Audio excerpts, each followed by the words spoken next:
Welcome to Encounter, where we celebrate putting faith into action and community leaders who live out compassion, grace, and love. We're a program of the Broome County Council of Churches that addresses food insecurity through CHOW and the Greater Good Grocery, provides hospital and jail ministry, builds wheelchair ramps, and assists neighbors with transportation and shopping services through Faith in Action volunteers. We invite you to the conversation.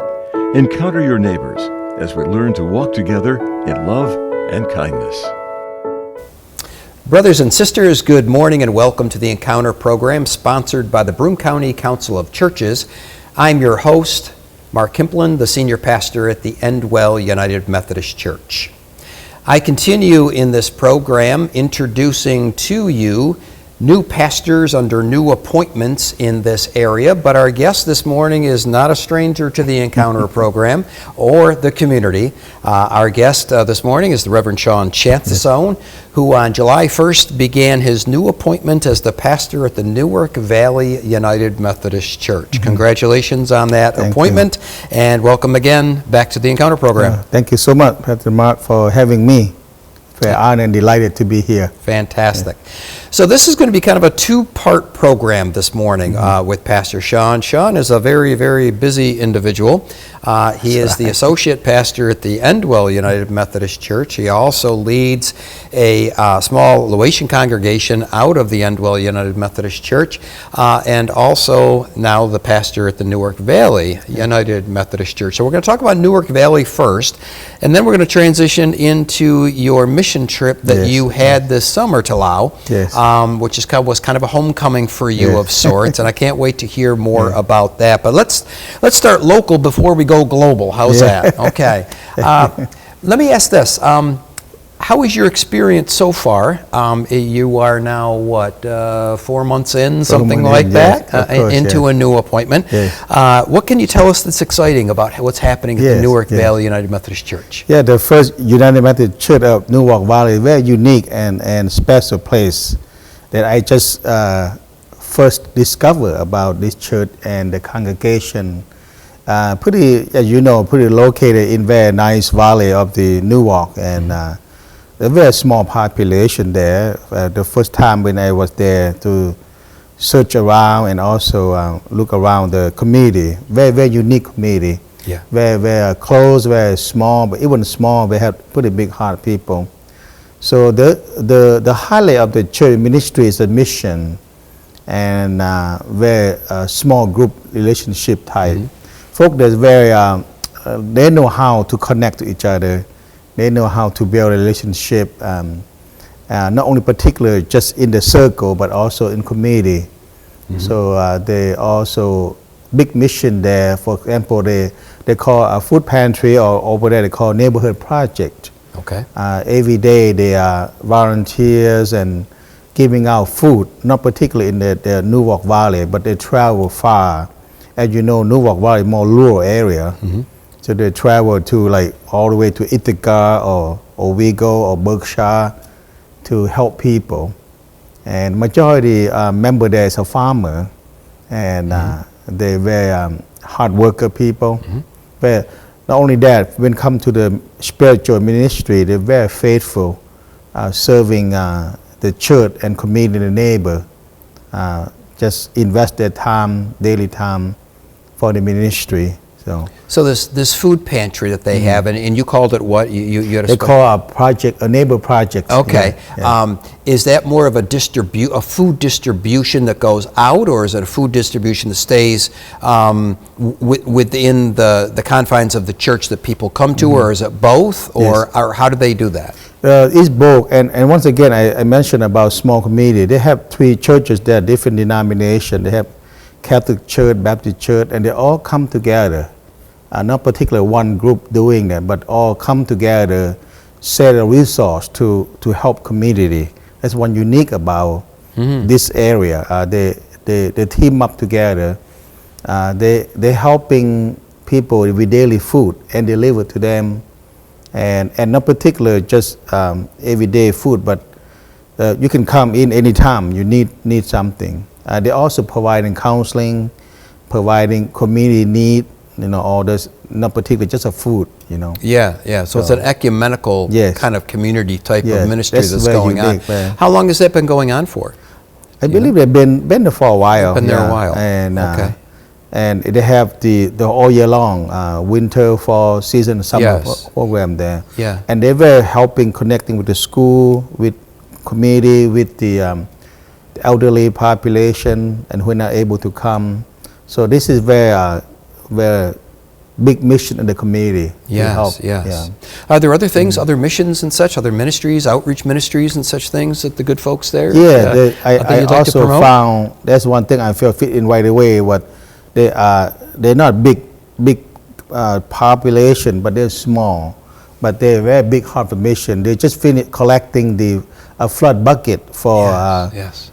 family in North Carolina, Yeah. in Rome, New York, in Buffalo, so on in Pennsylvania, and they've been collecting. They've been packing.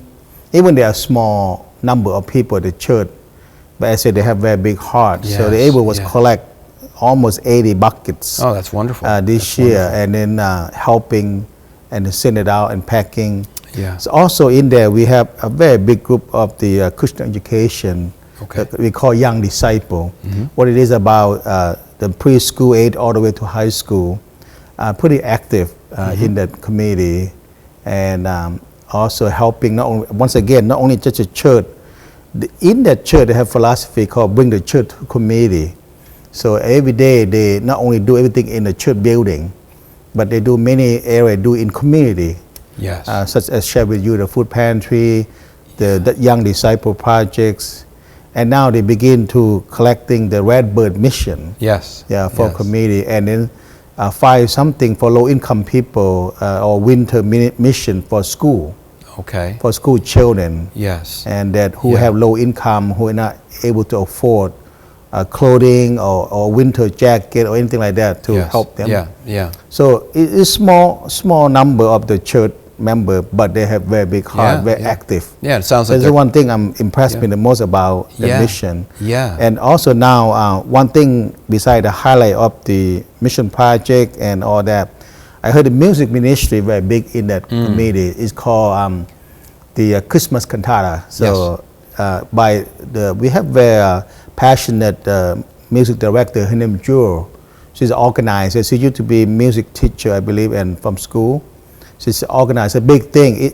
What it is I believe about 6 or 7 churches come together every year to do music ministry for community. Yeah. So it's very highlight, Yes, very big yes. passion for this church. And I'm sure they're in the process of putting that all Yes, together right yes. now, and They such as rehearse we right are. now every Sunday. They're Yes. practicing it. Yes. And I yeah. believe that's all. Everybody welcome to come, and Okay.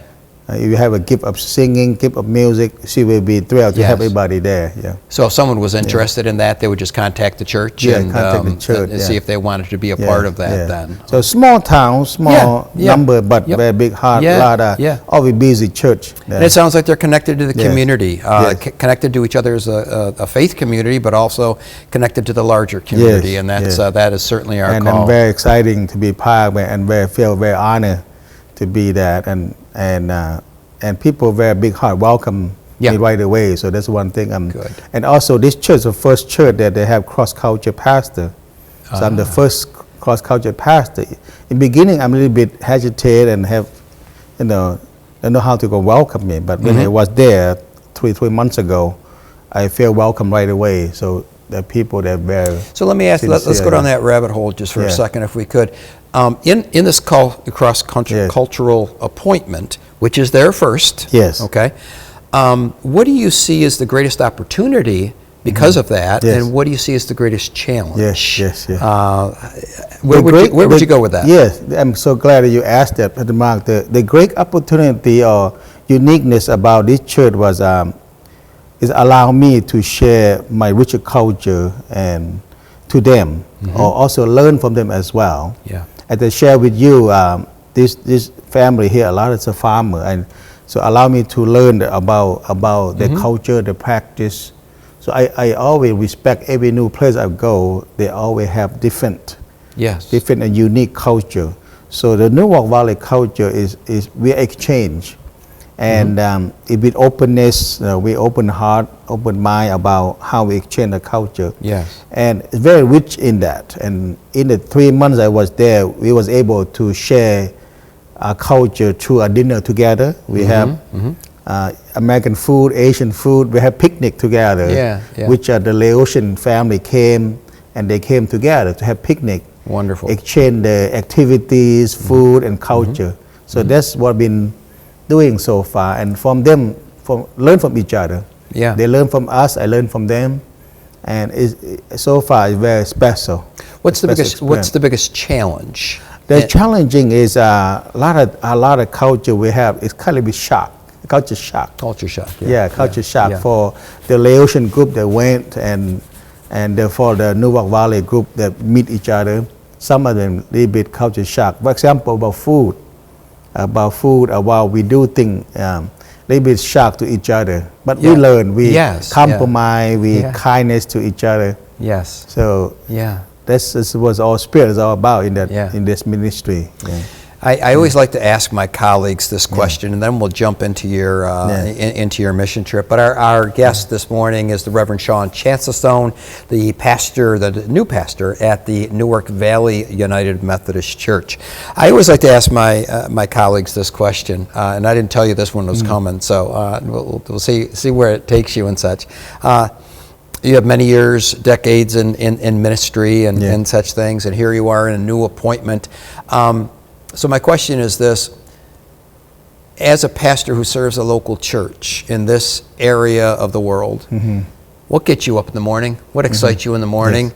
And the part B to that question is, what makes you want to stay in bed? What makes you want to put the covers over your head and say, I think I'll skip today? But what gets you out of bed? And what are those things in ministry that might want to keep you in bed? Yes, the first question that thing excites me, Pastor Mark, about the ministry, particularly this church, this ministry that motivated me every morning to get up was the people. The people of that church, they've been passionate for mission, and they never stop. Even they are small congregation, but they're always busy, do busy thing. Especially I said with you, the mission to help the poverty, to help the poor in the area. And this is motivated me. I want to be part of that. I want to every morning say, folks, let me be part of it. I feel very delight and honor to be part of you, to help raising money for flood brother sister, to send support to the international mission, to help a conference, and also local school, local organization that who may not have enough food or enough income. So every day they do something new in that church. That's exciting. They're busy, and then I felt strong and passion to be part of it. So and that's what keep me going every morning. To looking forward to be part of this ministry. What are those things in the ministry that would almost make you want to put your covers over your head and stay in bed? What's the biggest challenge right now, do you see? The challenging we see right now is a lot of lacking of labor, because as you know, our church or our ministry, the population is coming down old age, you know, and it's we have such a great need, but yet we don't have a labor or volunteer who have passionate to continue the legacy that they built. That's what frustrates me. Especially with the young people now, I'm not interested so much about volunteer or helping community with my older generation. So this church, as you know, or majority church, the population is 60 and up. And some of them have been doing this ministry for decades. And they burn out, retire, and some of them have been passed away. So this is what frustrates me. We pray for labor. Even Jesus Christ said, the field is plenty, but labor are few. So even him that have frustration, imagine our generation now to find some passionate and volunteer who dedicate and faithful to do helping a brother sister and community. It's very frustrating. To make disciples. To make disciples. For the transformation. So that's of the most frustrate me, but no, pray and we help and seeking help. Yeah. Well, it sounds like you're in a good place, and that Newark Valley is flourishing, and under your leadership, and we continue to pray for their ministry. Yes, yes. One of the things that struck me about that ministry is that you started on July 1st. You were there, I believe, for one Sunday to kind of say hello and lead worship, and then you went on a mission trip to Laos. And I'd like to find out more about that. How did that come about? How did and what was the purpose of that mission trip? Because it was kind of a homecoming for you that you spent pretty much the month of July there, and then you came back in the first part of August to resume your responsibilities with that wonderful church. So how did that mission trip come about, and what was its purpose? What was the mission of that?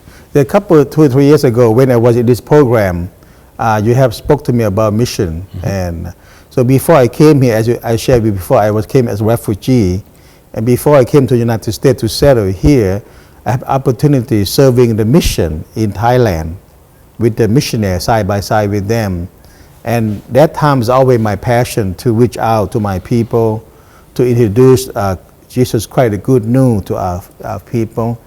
And since then, when I came to America in 1987, I never had opportunity to go back, but yet the mission and the burning in my heart, still yearning to go back and share the good news and help my people. Similar like Moses, bring the people out of the promised land. But then this year, the July, I have opportunity to go. And unique this year I go was with my family, my daughter. And my daughter is born here. She wanted to see our homeland. I said, well, we pray about it, and God answered a prayer. So we went in July, and the purpose in there is pretty much to visit homeland, and then to share the gospel, and to help our brother and sister who in great need in the land. So it was a great experience to travel with family and to see our homeland again. Yes, because that was how many years since it was? Almost 30 years. 30 years, almost 30 years. So let me ask this: as you returned back home, what were the surprises? What were the ahas? What was the things that maybe took you back a little bit, or excited you, or what were your emotions wrapped around that 3 weeks? I think you were there. What were your emotions wrapped around all of that? First of all, the aha for me, or exciting for me, is to see how much our country changed. From I was there almost 30 years ago. To change from poverty, for poor, to modernize. This is what I'm talking about: economy, the government, the leadership. In good way and bad way. So in good way is the living of the people seem to more upgrade. They're able to find job and all that. But the bad thing, a lot of corruption in the government. And they also meet with a friend and family who grew up together with me, how well they are. And also the aha for me is opportunity. The mission is open.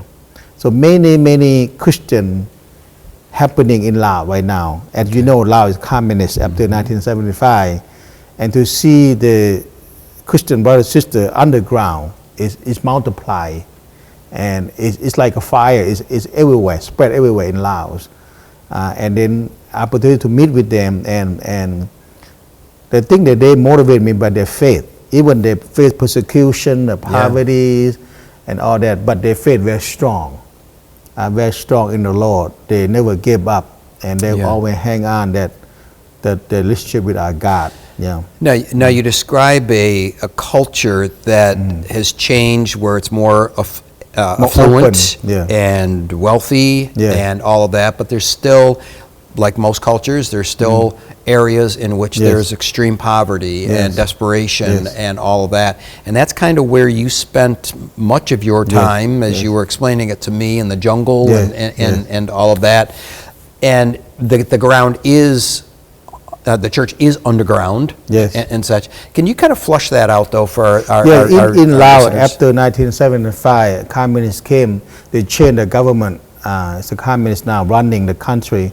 And in Laos, we have so many minority group there, in the languages. So the one that became Christian. Usually, the village or the population, the picture that I show on the screen there, they became Christian and they respond to more Christ, but they are minority in Laos. So the government not allow them to persecute you. So they persecute all the Christian, brother and sister. What I mean by that? Number one, if you're a Christian, you're not allowed to hold a job. You're not allowed to have education. You have no opportunity. So they will oppress you, force you. So this is the group that I found, that the picture that I share. Some of them came from the Vietnam War.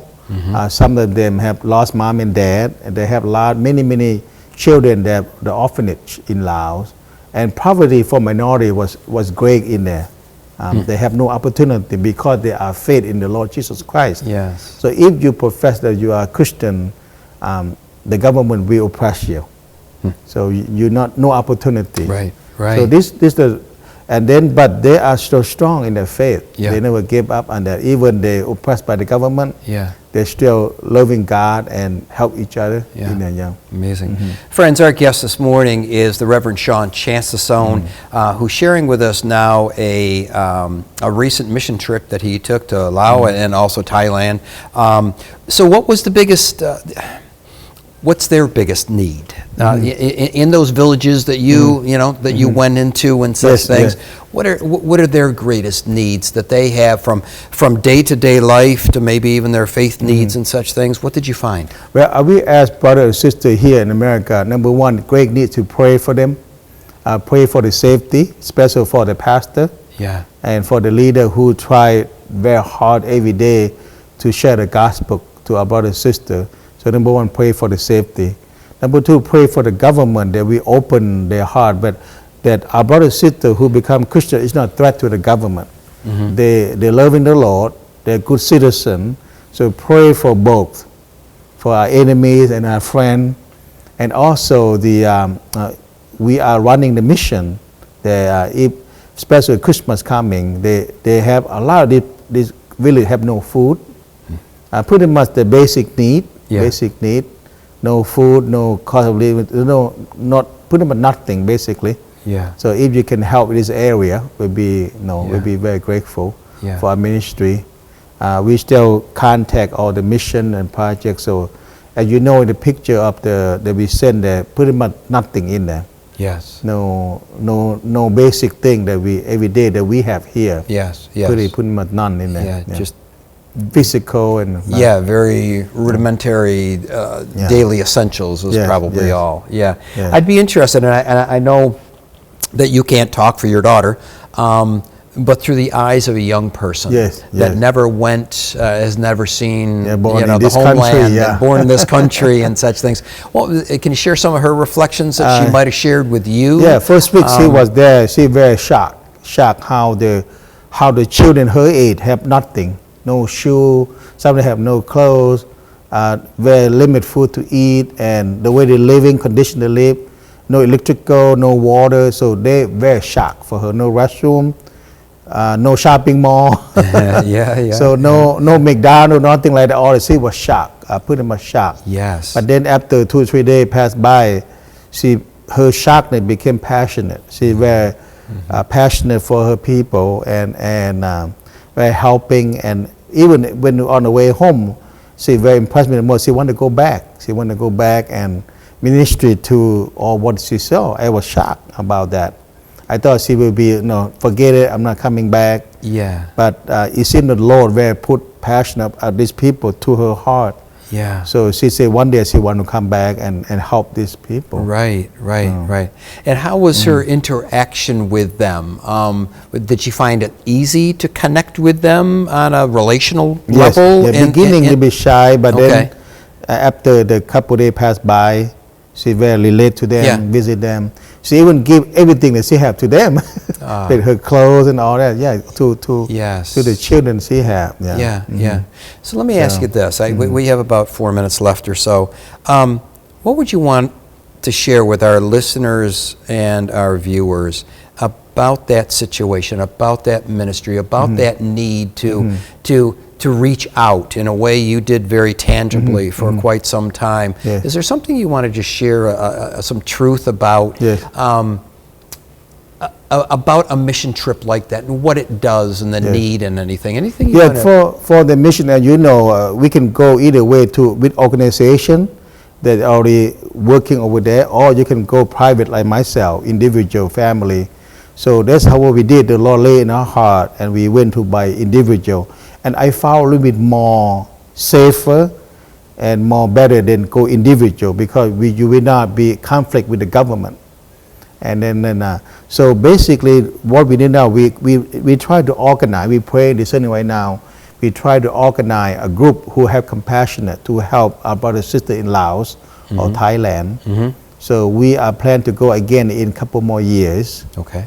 Basically just to share the gospel, to help them physically. They build a house, build a water system, or anything that they need to help this village and the brother and sister that who have nothing at all there. And then to also help them, just embrace them, maybe some type of vocational school or some skill that they can help themselves. Yes. Besides just we help them and help themselves. But in the beginning, they need help with pretty much everything. With the food, with the basic necessary that we have here. They have no water system. They have no basic food thing. No, pretty much no education either. No school or nothing for the children. So they are more farmer. They are more in village and in jungle. So you're really right now. You try to organize a team basically. Organize a team, and you're between two mission fields. The mission field where you are in Newark Valley and Broome County and the state of New York, which is a far different mission field than in Thailand. Newark Valley Church, they're very passionate. They've been sponsored 3 international from Africa and here Haiti and also Asia. They've been already started. And I'm very delighted they are already have passionate for the ministry there. And such a passion for our mission. So my hope and prayer that they will team up with me or with our team. Maybe who knows, maybe go to Laos or Thailand to see in the first hand. To help our brothers and sisters.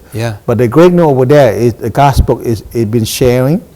Many brothers and sisters have came out from darkness to know the Lord and spread like a fire right now. It's awesome. Everywhere. Even you go there, you don't see the church or building, but our brothers and sisters who have relationship with God everywhere. The village alone, I was there, about 58 family became Christian there. That's awesome. And know the Lord, exciting about Lord. And we worship not only about hour over there, sometimes 2 or 3 hours, they're still there. Worship together, and then share meal together and do ministry together. It's very exciting, and even me, I have very blessed experience to have opportunity doing that. Sean, thank you for sharing that and sharing your heart and sharing your love of the Lord and shedding light on our global mission together. So thank you and prayers on that. Thank you for opportunity to share them out. Thank you for having me. Friends, I thank you for joining us this morning as we gather together. I ask God's blessings upon you. Be kind to one another and enjoy this